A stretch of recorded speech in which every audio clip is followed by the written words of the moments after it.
नमस्कार। टुडे हरियाणा में आपका बहुत बहुत स्वागत है। अपने प्यारे राज्य हरियाणा से जुड़ी हुई खबरों को जानने के लिए टुडे हरियाणा को सब्सक्राइब करें और हरियाणा के किस जिले से ये चैनल आप देख रहे हैं कमेंट बॉक्स में हमें जरूर बताएं। हरियाणा में सार्वजनिक स्वास्थ्य ढांचे को मिलेगी मजबूती।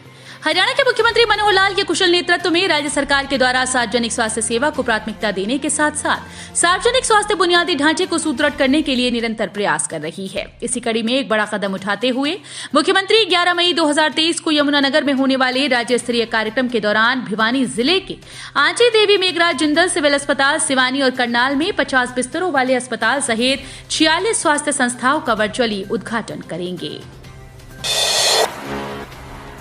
हरियाणा सीएम मनोहर का दिल्ली दौरा। हरियाणा मुख्यमंत्री मनोहर लाल का एक दिवसीय दिल्ली दौरा खासा अहम माना जा रहा है। दिल्ली में सीएम ने केंद्रीय गृह मंत्री अमित शाह के साथ पार्टी प्रभारी और त्रिपुरा के पूर्व मुख्यमंत्री विप्लव देव से मुलाकात की। इस दौरान उनकी पार्टी के केंद्रीय नेतृत्व से भी कई मुद्दों पर चर्चा हुई। हरियाणा में बारिश का आत्मब सताएगी गर्मी। आने वाले दिनों में 40 डिग्री के पार जाएगा तापमान, एडवाइजरी जारी। पिछले 2 दिनों से लगातार तापमान बढ़ रहा था, लेकिन मंगलवार को दिन के समय तेज हवा चलने के कारण तापमान में गिरावट आई। अधिकतम तापमान 1 डिग्री गिरा तो रात का तापमान 3 डिग्री गिरा। मौसम विशेषज्ञों की माने तो आने वाले दिनों में तापमान में कोई कमी नहीं आने वाली है। पिछले 5-6 दिनों से लगातार तापमान में बढ़ोतरी हो रही है, लेकिन राहत की बात है कि पिछले साल की अपेक्षा इस बार अधिकतम तापमान 5 डिग्री कम है। अंबाला में सेना की जमीन पर बनेगा डोमेस्टिक एयरपोर्ट। 133 करोड़ के प्रस्ताव को सीएम ने दी मंजूरी। घरेलू एयरपोर्ट स्थापित करने के लिए हरियाणा सरकार ने अंबाला में एयरफोर्स स्टेशन के साथ लगती 20 एकड़ जमीन सेना से ली। सेना ने जमीन की कीमत 133 करोड़ रुपए आंकी। सेना के साथ हुए एमओयू के तहत जब भी सेना को जरूरत होगी तो हरियाणा सरकार इतनी ही कीमत के बदले सेना को जरूरत के अनुसार इंफ्रास्ट्रक्चर देगी। ऐसे चेक कर सकेंगे हरियाणा बोर्ड 10वीं 12वीं रिजल्ट, जल्द जारी होंगे नतीजे। हरियाणा विद्यालय शिक्षा बोर्ड भिवानी की ओर से जल्दी कक्षा 10वीं 12वीं का रिजल्ट घोषित किया जा सकता है। मीडिया रिपोर्ट्स के मुताबिक बोर्ड इस सप्ताह रिजल्ट जारी होने से संबंधित नोटिफिकेशन जारी कर सकता है। बोर्ड 10-12 रिजल्ट 2023 की ऑफिशियल वेबसाइट bseh.org.in पर जारी किया जाएगा। पढ़ाने के नए तरीके होंगे इजाद, शिक्षकों का घटेगा तनाव। जारी हुआ 3.54 करोड़ का बजट। नया सत्र शुरू होते ही हरियाणा के सरकारी स्कूल में बच्चों को बेहतर ढंग से पढ़ाने और शिक्षकों का तनाव घटाने के लिए भी प्रयास शुरू हो गए। हरियाणा स्कूल शिक्षा परियोजना परिषद की ओर से सीआरसी यानी संकुल संसाधन संयोजक केंद्रों के लिए विशेष ग्रांट जारी कर दी गई।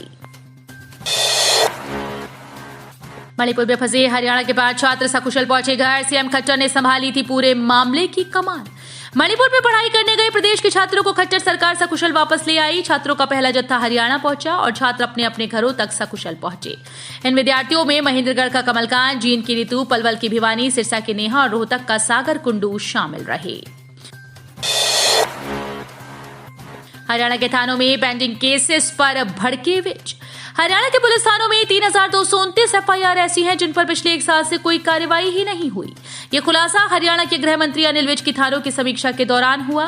विज ने इस पर नाराजगी प्रकट करते हुए जिम्मेदार अधिकारियों से स्पष्टीकरण मांगा है। साथ ही चेतावनी दी कि यदि जवाब संतोषजनक नहीं हुआ तो उसके खिलाफ सख्त कार्रवाई की जाएगी।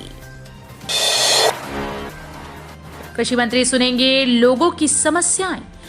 प्रदेश के कृषि और पशुपालन मंत्री जेपी दलाल 11 और 12 मई को सिवनी और बहल क्षेत्र के कई गांवों का दौरा कर लोगों की जन समस्याएं सुनेंगे और कई विकास परियोजनाओं का शुभारंभ करेंगे।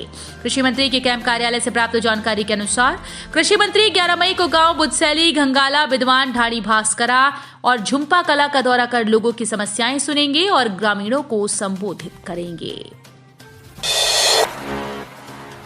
द केरला स्टोरी पर प्रतिबंध लगाना, अभिव्यक्ति की आजादी पर प्रहार। हरियाणा के गृह और स्वास्थ्य मंत्री अनिल विज को फिल्म द केरल स्टोरी पर पश्चिम बंगाल में ममता बनर्जी सरकार द्वारा लगाए गए प्रतिबंध पर प्रतिक्रिया देते हुए कहा कि ममता बनर्जी को सच्चाई अच्छी नहीं लगती और सच्चाई को वो छिपाना चाहती हैं। विज ने कहा कि यही वजह है कि ममता बनर्जी सरकार ने फिल्म द केरल स्टोरी पर प्रतिबंध लगाया है। पीपीपी की साइट बंद, सक्षम युवा परेशान, ज्वाइनिंग अटकी। सक्षम युवाओं के लिए परिवार पहचान पत्र में बेरोजगार कॉलम होना परेशानी का सबब बन गया। इसको लेकर सक्षम युवा सोमवार को डीसी डॉक्टर मनोज कुमार से मिले। इस पर डीटी ने युवाओं को समस्या का समाधान करवाने का आश्वासन दिया। सक्षम युवाओं का कहना था कि रोजगार विभाग की ओर से उन्हें सक्षम योजना के तहत मिलने वाले काम की सूचना भेज दी गई, लेकिन ये शर्त लगाई गई कि पीपीपी के बेरोजगार कॉलम में उनकी बेरोजगारी लिखित होनी चाहिए। 2 बार माउंट एवरेस्ट फतेह कर चुकी हैं संतोष यादव, पद्मश्री से भी हुई हैं सम्मानित। दुनिया का हर एक पर्वतारोही अपने जीवन में एक बार माउंट एवरेस्ट की चोटी को फतेह करना चाहता है। हालांकि इस कोशिश में अभी तक कई लोग अपनी जान गंवा चुके हैं। वहीं इसकी चोटी को फतेह कर पर्वतारोही अपने नाम कई रिकॉर्ड भी बना लेते हैं। इसी तरह भारत के हरियाणा से आने वाली संतोष यादव हैं, जिन्होंने माउंट एवरेस्ट को एक बार नहीं बल्कि 2 बार फतेह कर रिकॉर्ड अपने नाम किया। कुरुक्षेत्र में 17 लाख धोखाधड़ी केस में गिरफ्तारी। हरियाणा के कुरुक्षेत्र में पुलिस की स्पेशल डिटेक्टिव यूनिट ने 17 लाख रुपए की धोखाधड़ी के मामले में एक आरोपी को गिरफ्तार कर लिया है। उसकी पहचान अनिल कुमार निवासी सरस्वती कॉलोनी, खेड़ी मारकंडा, हाल महेश नगर, अंबाला के तौर पर हुई। जगमग योजना के तहत कैसे मिलेगी 24 घंटे बिजली? मीटर टेम्परिंग से चोरों ने लगा दी करोड़ की शपथ। बिजली निगम द्वारा जहां बिजली चोरी रोकने के लिए आए दिन छापेमारी से लेकर नए प्लान पर कार्य किया जा रहा है, इसके बावजूद बिजली चोरों पर नकेल नहीं कस पा रहे।